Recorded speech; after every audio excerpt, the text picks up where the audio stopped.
Hare Krishna. Welcome to all the devotees to today's session of the Secrets of Bhagavad Gita.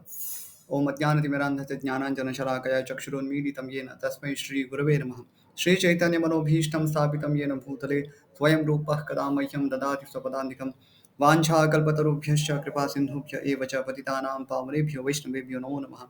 Shri Krishna Chaitanya Prabhu Nityananda Shri Advaita Gadadhar Shivasadi Gaur Bhaktivinoda. Hare Krishna, Krishna Krishna, Hare Hare, Hare Rama, Rama Rama, Hare Hare. So today we are going to discuss Bhagavad Gita chapter number 2, text number 19. Let us start. Ya enam veti hantaram yaschainam manyate hatam abhau tavuna vijanito nayam hantina hanyate. Translation and purport by His Divine Grace Srila Prabhupada. Translation. Neither he who thinks the living entity the slayer, nor he who thinks it slain is in knowledge. For the self slays not nor is slain. It's little poetic. Essence is very simple that soul cannot be killed and soul does not kill anyone because only material bodies get killed. There is no question of soul being killed. So it's very simple. Purport. When an embodied living entity is hurt by fatal weapons, it is to be known that the living entity within the body is not killed because only the body is going to be killed, not the soul within the body. The spirit soul is so small that it is impossible to kill him by any material weapon, as will be evident from subsequent verses. So, soul has a very particular characteristics. Uh, these characteristics will be mentioned in the upcoming verses. So, in essence, it will be described that a soul cannot be born, a soul cannot be uh, made wet, or a soul uh, cannot be dried, and so in any way, a soul cannot be harmed. So that is the particular characteristic of a soul. So given this situation, it would be unwise for Arjuna to lament for Bhishma and Drona and his other relatives because anyway, Saul is not going to die.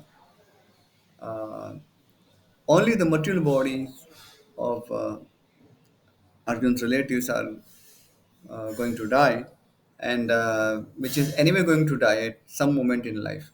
So that is why Lord Shri Krishna explains to Arjuna in different ways how Arjuna shouldn't be worried about the loss of material bodies.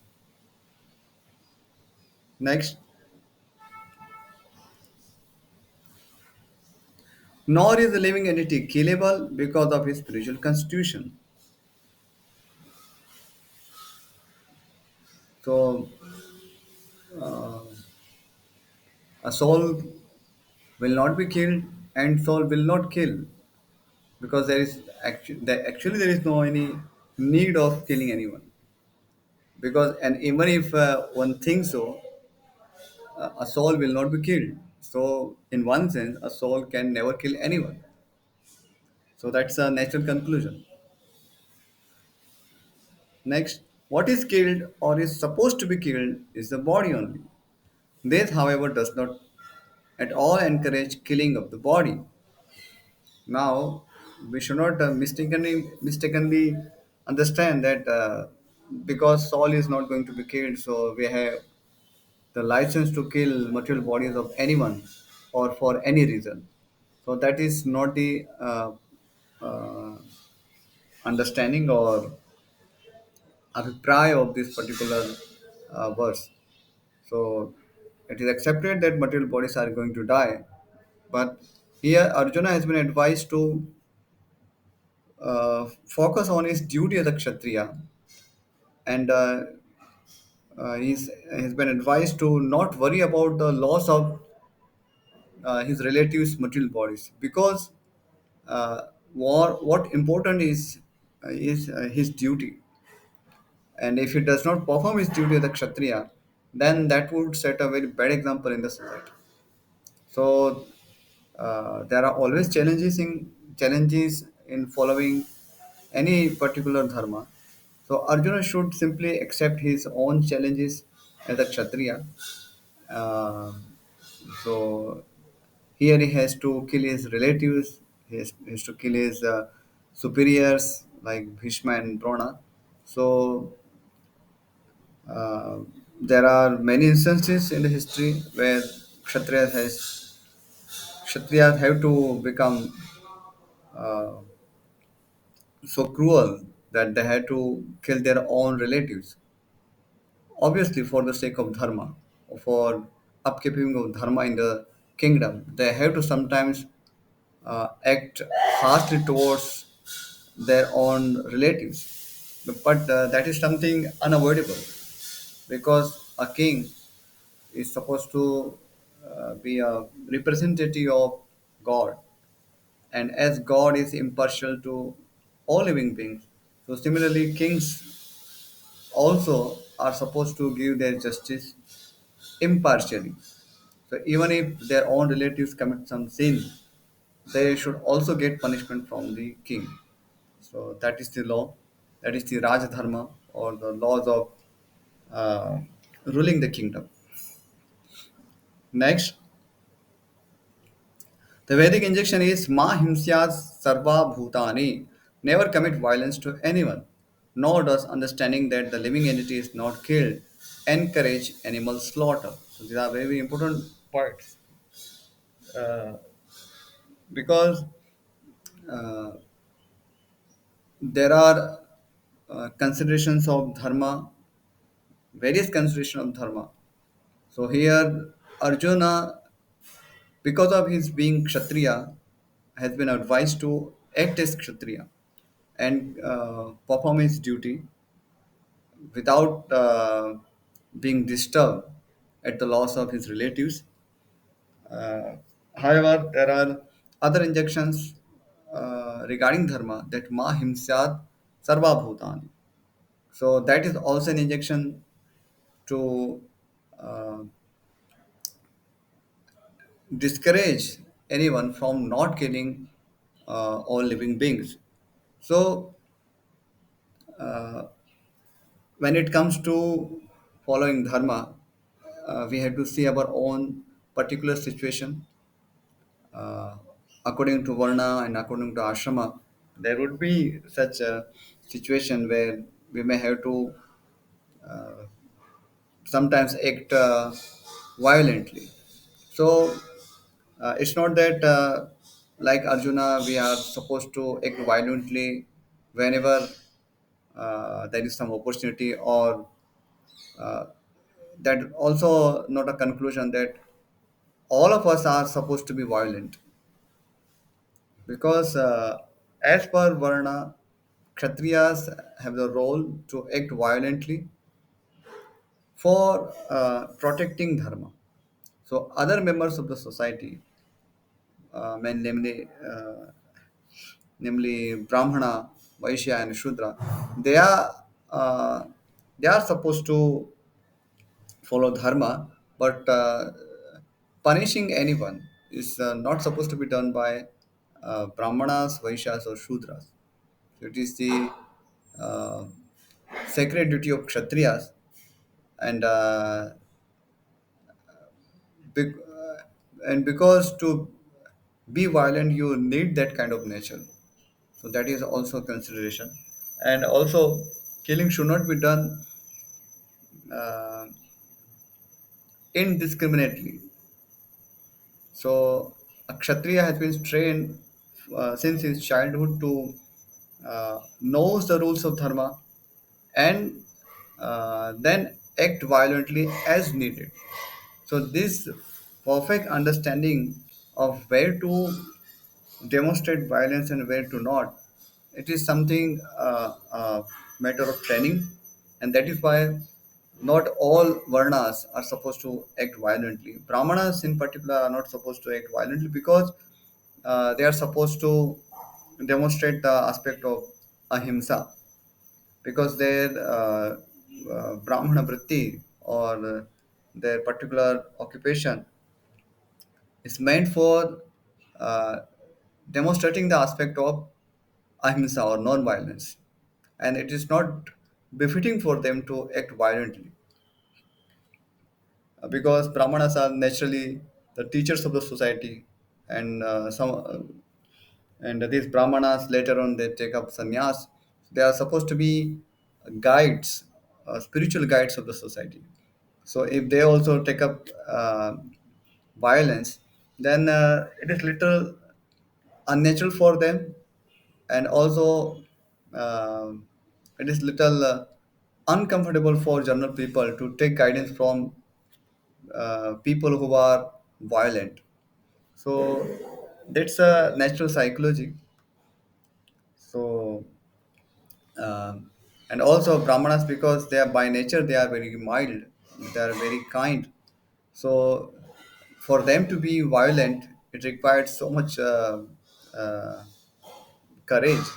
So anyway, it is very difficult for brahmanas to be violent, and even if they become violent, it is not a good example for the society at large, because people in general do not get so inspired or uh, develop such a great own reverence for someone who is violent in nature. So because kshatriyas, they have to deal with worldly affairs, and sometimes they have to become diplomatic, sometimes they have to act violently, where they have to make enemies. So a brahmana is not supposed to create enemies. He is not supposed to be violent towards anyone, even by the means of words. So uh, brahmanas have a different role to play in the society. They are supposed to act as ideals of the society. So that does not mean that kshatriyas are not ideals. Kshatriyas are also supposed to be ideals in the society, but when there is time of uh, or there is a need of violence, then kshatriyas are supposed to take up that role. We need a particular group of people who are trained enough to act violently, and who also know when to act violently and when to not. So this all a matter of training, and also Kshatriyas have this particular nature of executing such roles of Kshatriya or administration naturally. So it is befitting for Kshatriyas to be in that position. Whereas Vaishyas and Shudras, they may be capable of ruling, or they may be capable of having some learning in the Shastras. But uh, to get trained as Kshatriya demands a lot of things. And generally, uh, society runs on the basis of uh, majority. So Kshatriyas, they are a particular class, and they have been particularly trained for such task where they have to rule the kingdom. Whereas Vaishyas, they have a different role to play, and Shudras, they have their own roles as the assistant to all the three varnas. So those Kshatriyas are in the best position to act as administrators in the society, and Vaishyas similarly are in the best position to act as a business class, or uh, one who gives protection to all animals, predominantly cows, but they are supposed to give protection to all the animals. So they have this particular ability in particular direction. So that is best fitted for that particular task. So Vaishyas are good at protecting animals, and they are good at business, so they should be engaged likewise. And similarly, Kshatriyas, because they are good at administration and uh, they may be knowledgeable in Shastra, but they have to uh, engage themselves in a task where they are best suited. So that is the uh, Varnashram system, where a person has been given a task as per his own uh, nature, material nature, and this material nature is a product of our past life or prarabdha. We call it destiny or prarabdha in Sanskrit.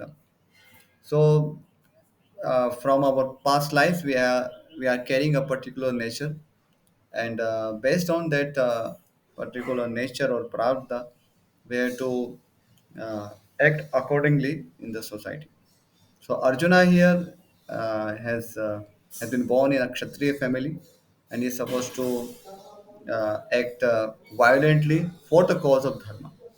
So there is no question of non-violence on part of Arjuna, and he is speaking like a saintly person, but that is simply unwanted or unwarranted from Arjuna uh, in a situation where he's supposed to be violent.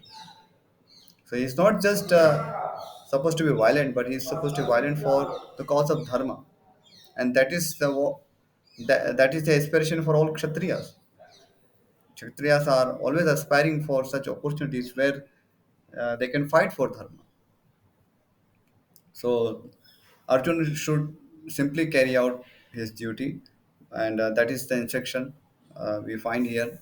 Lord Shri Krishna again and again uh, wants to convince Arjuna that as a Kshatriya, he should not carry any doubt in his mind, though he is compassionate towards his relatives and he has many concerns regarding the future outcome of this war. But as a Kshatriya, he is supposed to fight for dharma. So, and he cannot simply run away from his duty. Next, nor does understanding that the living entity is not killed encourage animal slaughter. So that's all another point. Uh, uh, just because there is soul is not destructible and we actually do not kill anyone, so it's not a license to encourage animal slaughter. So animals should not be killed by taking this example. So animals, they also have souls. Somehow or other, some people have made up this idea that animals do not have souls, and it's simply illogical. Just because uh, they don't have a form like a human being, it does not mean that they don't have souls. All the activities like eating, mating, sleeping, defending, everything, emotions, compassion, everything is there in among animals. So how are they different from human beings? They also have their own society. So as Prabhupada mentions here, we cannot take a license that because soul cannot be killed, so we can go on killing either human beings or animals. So we can't just simply for the uh, taste of our tongue can kill animals. So that has been discouraged here. Next, killing the body of anyone without authority is abominable and is punishable by the law of the state as well as by the law of the Lord. Arjuna, however, is being engaged in killing for the principle of religion and not whimsically. So Arjuna uh, is supposed to act as Kshatriya uh, to protect dharma. So he has not been advised to kill his relatives just for the sake of killing, or just because Duryodhana has insulted a Pandavas. So just to retaliate, Arjuna or Pandavas are not supposed to fight with Duryodhana and his supporters. Here the cause is dharma, And Arjuna uh, knows it very well that as a kshatriya he is supposed to fight, and that's what he agrees that I know that I am supposed to fight, but by fighting with our relatives and our teachers, I don't see a good future. So that was Arjun's concern. But we see that Lord Shri Krishna has a different plan for Arjuna, and later on in the Bhagavad Gita, chapter 11, Lord Shri Krishna, in his universal form, clearly mentions to Arjuna that even if Arjuna chooses not to fight with Kauravas, Lord Shri Krishna has already decided to kill them all. So that was the decision. Now it was up to Arjuna to take the credit, uh, or be ready for uh, facing the consequences of that war. So that was the scene. And though Arjuna had many genuine concerns, but he was lacking knowledge of the soul at this particular moment. And also, uh, even if even if we argue that just because knowing the science of soul does not allow anyone to kill unrestrictedly, so that is okay. But here we should also understand that Lord Shri Krishna has a different plan for Arjuna, and we see that Arjuna does fight, but to please Krishna. So in the beginning of the war, he was ready to fight with his brothers, his Duryodhana and his supporters for the cause of dharma. But at the end of the war, at the end of Bhagavad Gita, he chooses to fight for Krishna. Karishe vachanam tava. So the motivation got changed. So that is a difference of uh, hearing Bhagavad Gita. So a person may follow his individual dharma uh, without any attachment to it. However, when one learns Bhagavad Gita or hears Bhagavad Gita from a authorized person, then his motivation will be different. So he will be still following his own dharma, but to please Lord Shri Krishna.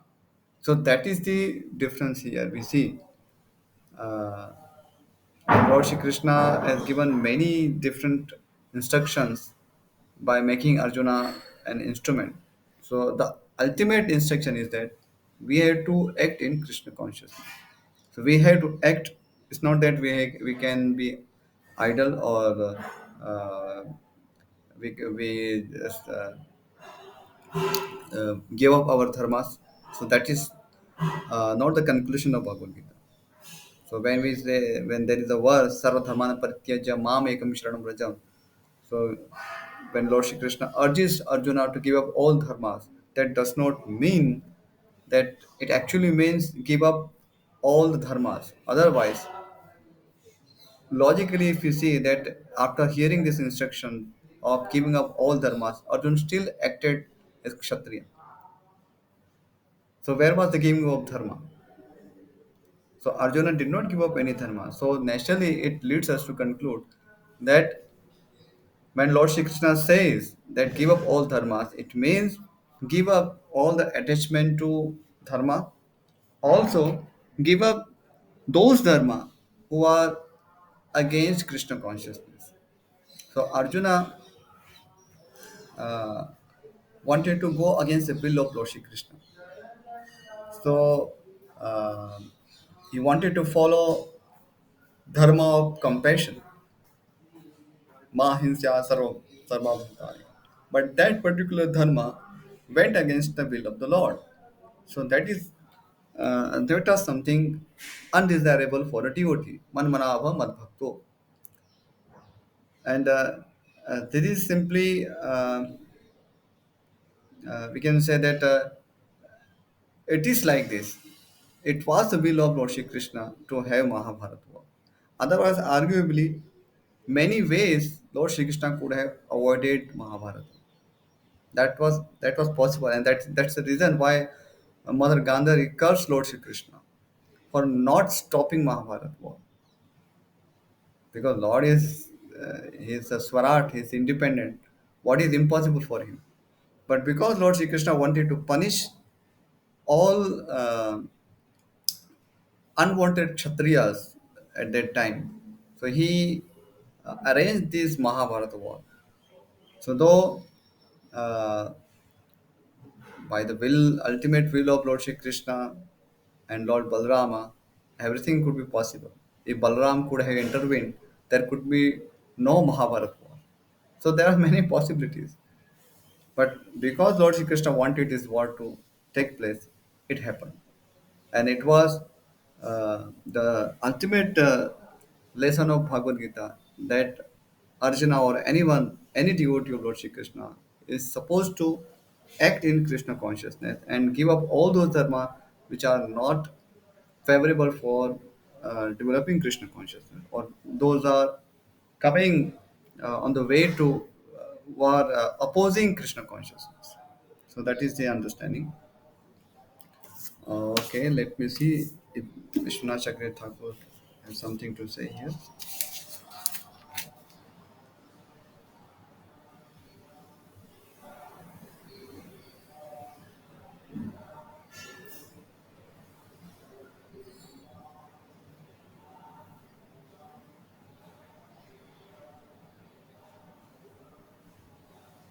So here, it's a very minute point, but still important for Arjuna, because Arjuna was very worried about getting the defaming of uh, being known as the killer of his own gurus.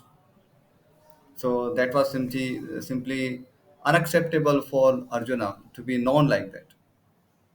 But the point was that such defaming, uh, that is because of ajnana or ignorance. So people may say like that, but it's all ajnani log gitat. So only ignorant people would say like this. Knowledgeable people would not create defaming for Arjuna. But Arjuna was even worried about that duryasha or defaming, even if done by ignorant people. So we should be worried about defaming, but we can't have control over ignorant people. If ignorant people keep saying so many nonsense things for knowledgeable people, we are not going to get affected by that. So similarly, Arjuna, uh, being a knowledgeable person, is supposed to not get affected by such ignorant people who may say such cruel words towards Arjuna, that you killed your teachers who taught you archery, you killed your brothers uh, who cared for you, or who were your family members. So that could be there. But these are the statements of ignorant people, not of knowledgeable people. Okay, that was the point. So I will stop here. If there is any question, we can take, or else we can stop here. Anything else? Would you like to go? Okay, no questions. So we will stop here. No. वाञ्छा कल्पतरुभ्यश्च कृपा सिन्धुभ्य एव च पतितानां पावनेभ्यो वैष्णवेभ्यो नमो नमः. श्रीमद् भगवद गीता यज्ञ की जय. श्रील प्रभुपाद की जय. Hare Krishna. Thank you all for joining. Hare Om.